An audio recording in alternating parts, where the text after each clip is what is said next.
Welcome to Get Healthy with Dr. Cooper. Discover the secrets to amazing health and longevity. Learn how lifestyle medicine, the vaccine for chronic diseases, can profoundly influence mind and body. Learn simple solutions such as healthy nutrition, exercise, strong family bonding, stress management, and spiritual renewal will empower you to live a longer, healthier, and more abundant life.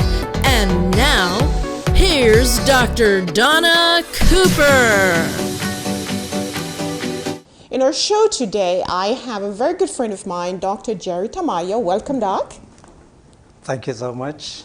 And then in New York, I have a very good friend of mine. We went to medical school together, Dr. St. Victor.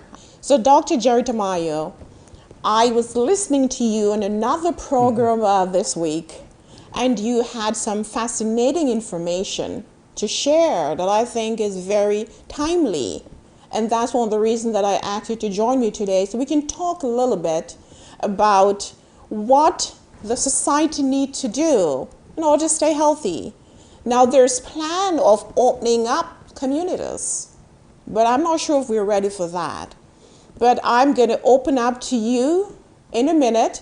I want to get Dr. St. Victor in first because she has been waiting on for a little while. So let me see if our producer can get Dr. St. Victor in so she can talk to us about what's happening in New York, the stress in New York, and how they're dealing with their stress. Let's see if I can get her in. All right, welcome, Dr. St. Victor. Hi. Thank you. Thank you. Good afternoon. Yes, tell us about yourself, where you're from, and where you're currently working. My name is Gitel St. Victor. I am working in New York at Nassau University Medical Center. We are the one county hospital in Long Island, New York.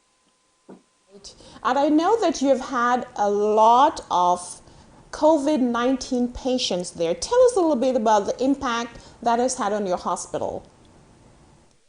Well, the first thing is I'm a psychiatrist with a special subspecialty in consultation liaison psychiatry, meaning that I do consultation on the medical wards, ICUs, OBGYN, we have a burn unit, we also a major trauma center. So it's a very busy hospital. And when the COVID crisis hit us, it hit us hard because we are a safety net hospital where we have a lot of patients all across Nassau County and sometimes from other counties that also come to us. So we've been dealing with the COVID-19 crisis the best we can. I salute my colleagues in internal medicine who are really the ones at the forefront. The emergency room doctors, at some point in time, we had 70 patients in the emergency room per day with COVID or rule out COVID. We had to open new units for COVID units, the pediatrics floor, other floors that were rehab. We had to close them and reopen them as COVID units. So it's been quite a challenge to accommodate and to get up and deal with the anxiety of going every day to work, basically. You tell the impact this had on you personally. Tell me. Personally, I think the most difficult day for me, to be honest with you, is one day when I went through one of the COVID units and I saw the personal care assistants going from one room to the next. And when I looked into the rooms, there were two patients per room, and the patient looked like they were about to die. That was a very difficult day for me. That same day, we learned that we had two deaths in our department.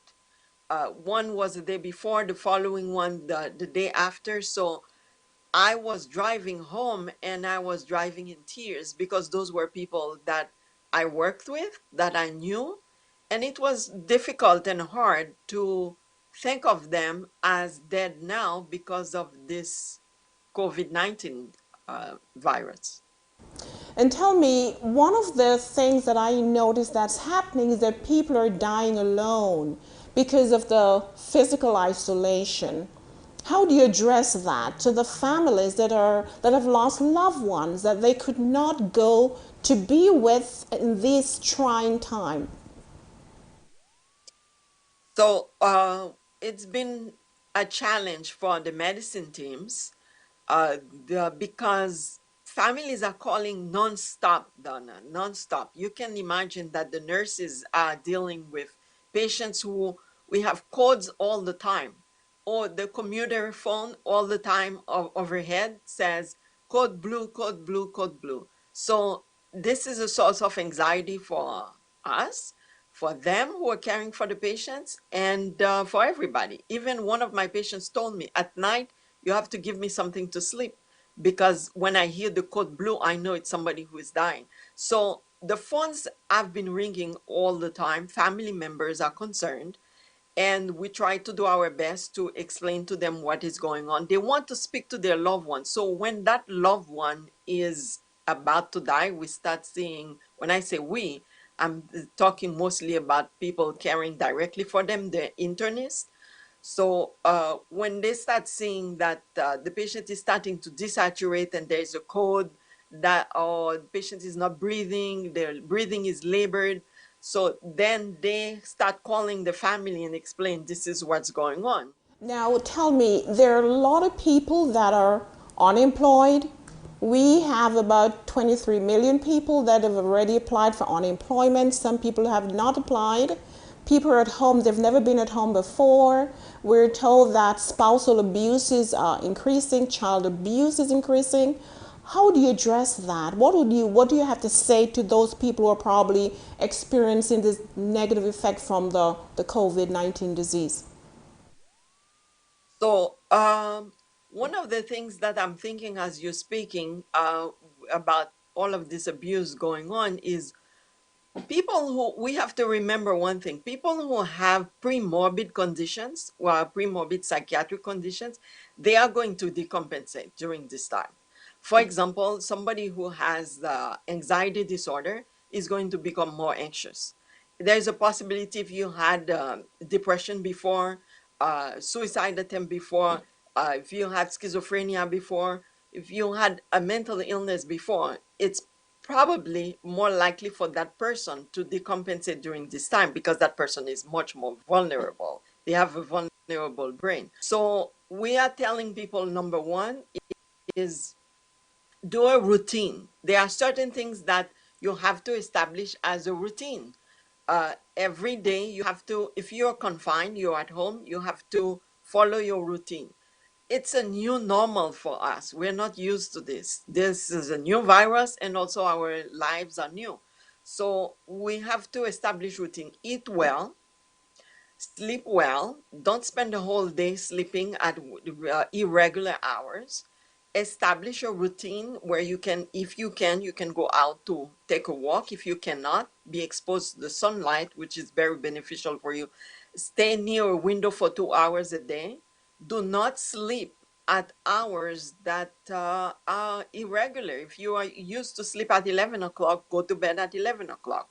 You need proper sleep. You need to eat properly. You need balanced meals. A lot of people are eating a lot of sugar, a lot of caffeinated drinks, a lot of sweets in order to be able to calm their nerves. A lot of people are using drugs. And I'm told that by some of my patients that there are some teenagers that are still, still trying to get together with their friends. That is not what is recommended. You have to isolate, you have to stay at home. Don't try to have parties in basements, and establish a routine and also remain positive. Remaining positive means throw away the negative thoughts that we have, that, oh my God, this is going to last forever. Um, it's not going to get better. It will get better. We have signs that it is getting better. We have to remain hopeful. Hopelessness, worthlessness is not the way to go. Also, we have to control where we get our news from. A lot of stuff is going on WhatsApp, and it's not true. There are a lot of things that we're receiving on WhatsApp. We have to know where we get information to be able to determine what is real information, what is fact, and what is a rumor. Avoid watching the news all the time. There are people who are like glued to the news. You can't be addicted to negative news. It's going to have an impact on you. Know when to watch the news. I listen to the news in the morning going to work, and then during the day at some point in time. My therapy is when I come home, I do not want to hear about the news because I know what's on the news.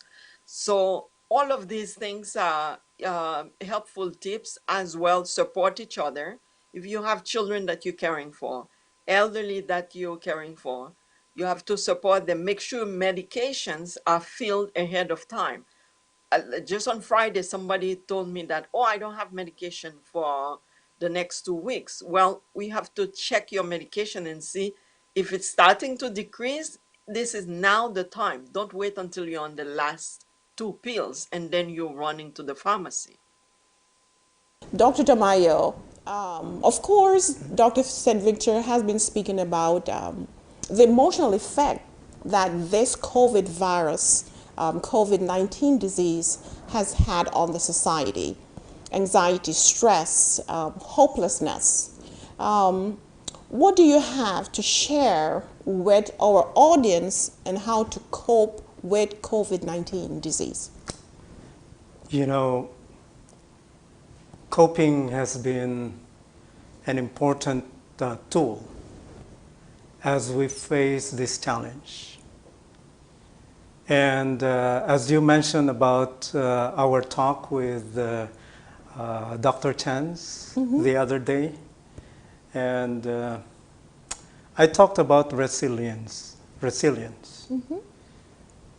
As the word tells us that even amidst all these challenges, we should have that resilience in order for us to face it with positive thoughts, optimism, with the way by which, even if we face it heads on, we should be able to know how our bodies would take it.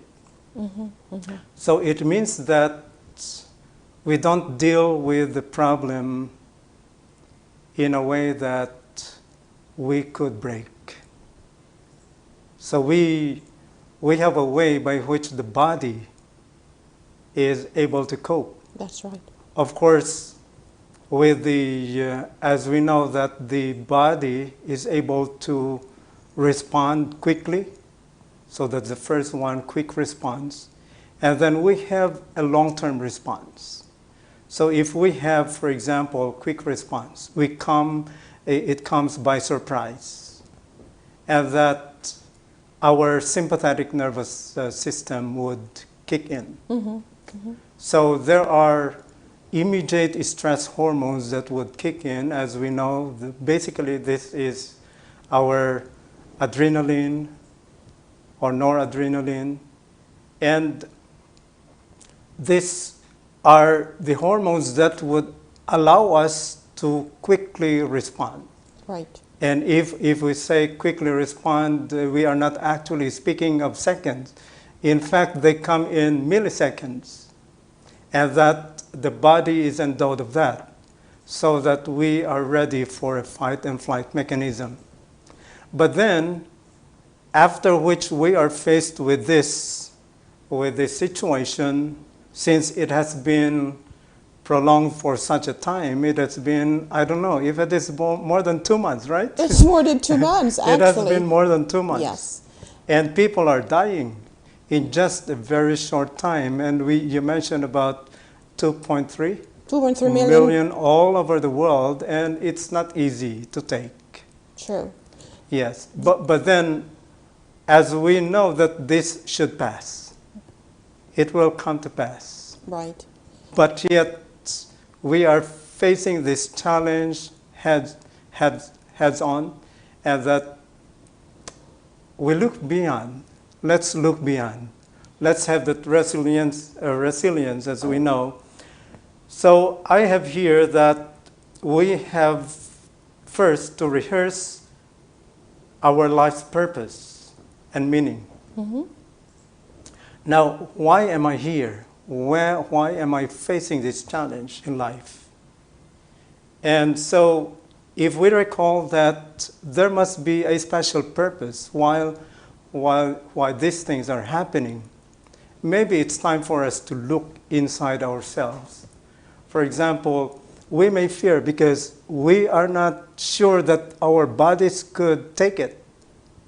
So, ways by which we could improve our immune system, for example, now if we have been eating a lot of sugar, if we have eating a lot of unhealthy foods, then it is time for us to look deep into ourselves and say, I think this experience will help me focus on myself. All right. Focus on how I should rebuild myself. Correct. So this should be a blessing.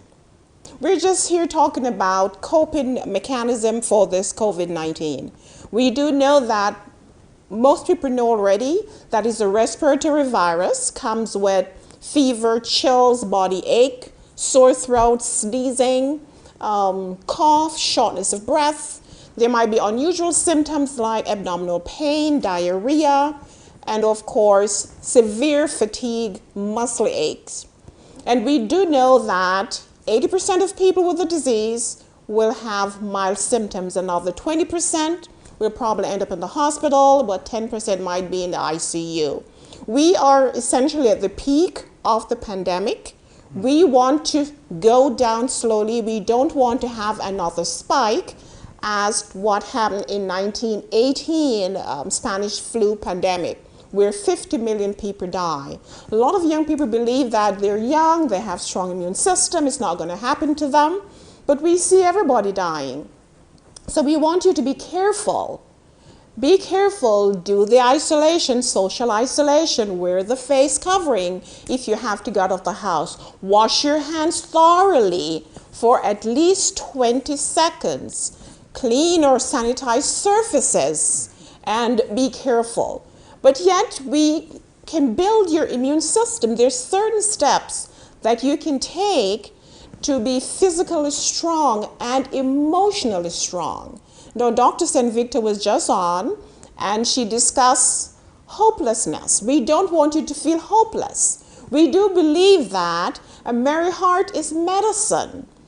Optimism will increase your fighter cells to fight and to build the immune system. So we want you to stay optimistic. It's very difficult because of times of uncertainty. You know, you might have lost your job. You're at home, you're a student, you're at home with your parents studying online. Parents are out of a job, they have to take care of the children, they have to do assignment.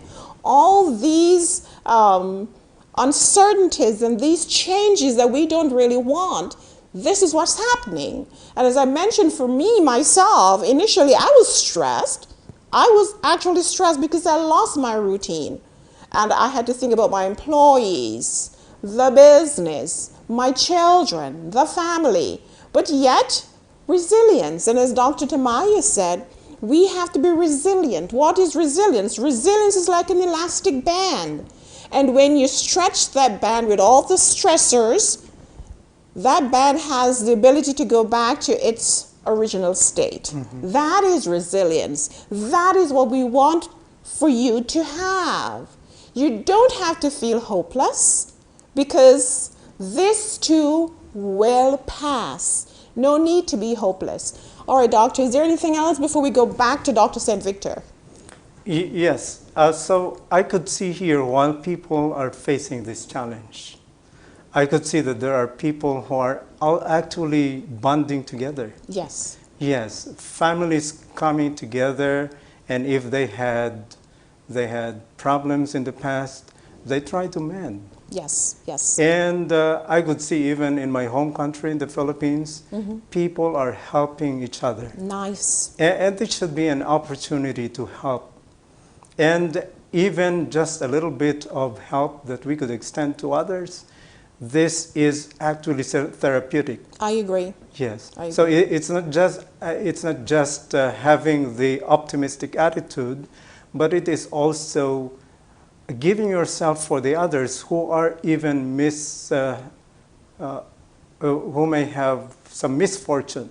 That's Those true. who lost their loved ones, and you should be optimistic in a sense that you are still alive. That's true, that you don't have the Yes. disease. Yes, And if you yes. have the disease, that you're getting over with it, right? So Yes. optimism builds a strong immune system. Let me go back to Dr. St. Victor, because I know she's waiting and I need to let her go. She's been with us for a while.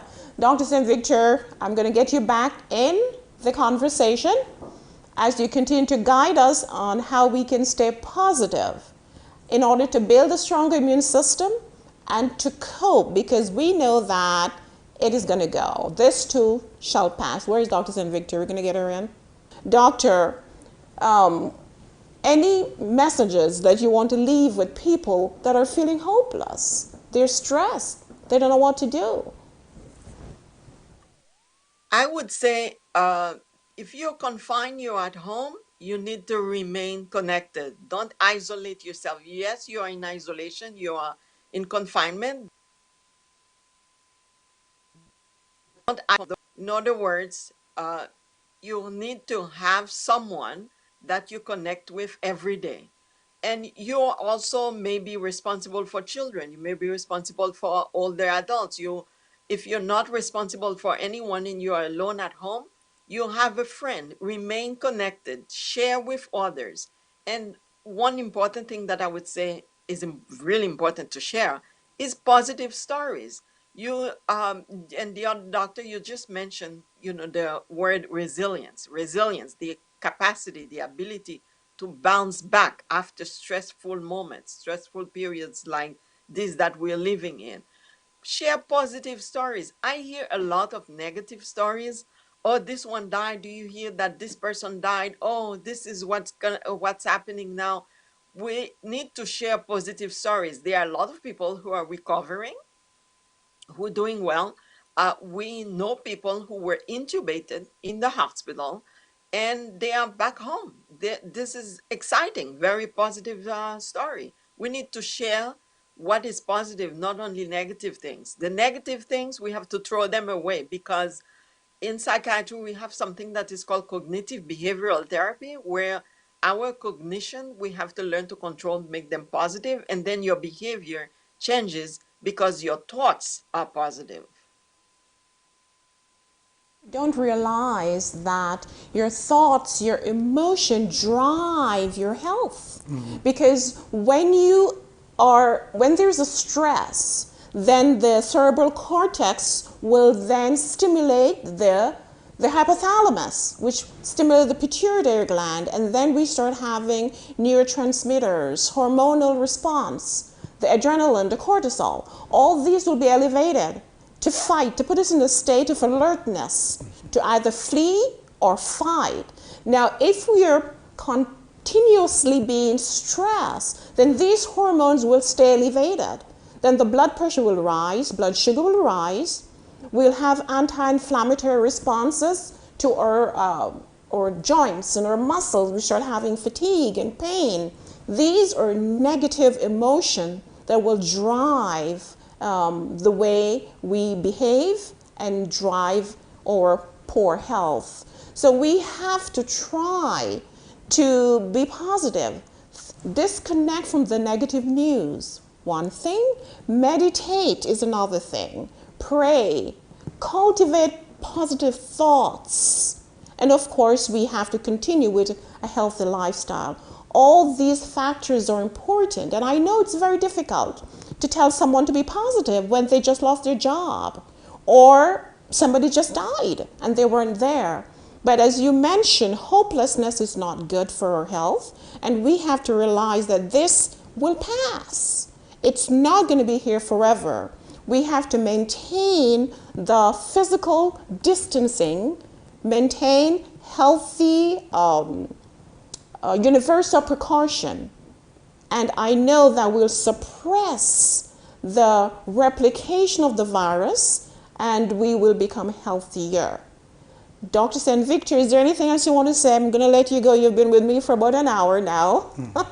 So let me give a final thought, and we're going to say bye from you and continue with Dr. Tamayo. Oh, well, I do want to add something that I think is important. We are seeing an increase in anxiety. We are seeing a COVID-related anxiety, the fear of catching the disease. Some people are paralyzed that what if I catch it? And that is producing anxiety and demoralization, like what you describe, and it's going to be negative for your overall health. But one thing that is important, we are also seeing, especially in the young people, we are seeing a lot of suicidal thoughts, and we have seen suicide attempts. I have patients who tell me I'd rather die isolation and the confinement, and they land in the hospital because of the suicide attempt. I would like to tell our community, and also most importantly the young people, that if you are having these thoughts, it is time to look for help. Do not remain with suicidal thoughts and fantasize about them, because they are dangerous. If you start having these problems to the point that you're thinking it's better to die and give up on this life, then it's time to look out and search for help. Look for a psychiatrist, look for a therapist, call your insurance, call a friend, and tell them that you're having suicidal thoughts. Don't play with these thoughts, they are dangerous. That's the message that I want to leave with the community. Be positive, go have a good lifestyle. Being inside doesn't mean you cannot exercise. You can eat properly. You can do things. This is time. I was reading an article about now that more people in the United States are on Amazon now trying to buy books. We threw away our books. This is time to get reconnected with family, with friends. This is the time that we, like the doctor said, what is our purpose in this life? If you have faith, rely back on your faith in order to be able to fight this. This will pass. We will get through it, and at the end of it, we will become more resilient, closer to our families, and take more control of our lives, buying less things that are futile and paying more attention to important things. That's the message that I want to relay today. This broadcast was sponsored by Cooper Wellness Center and Faithful Path International Ministries.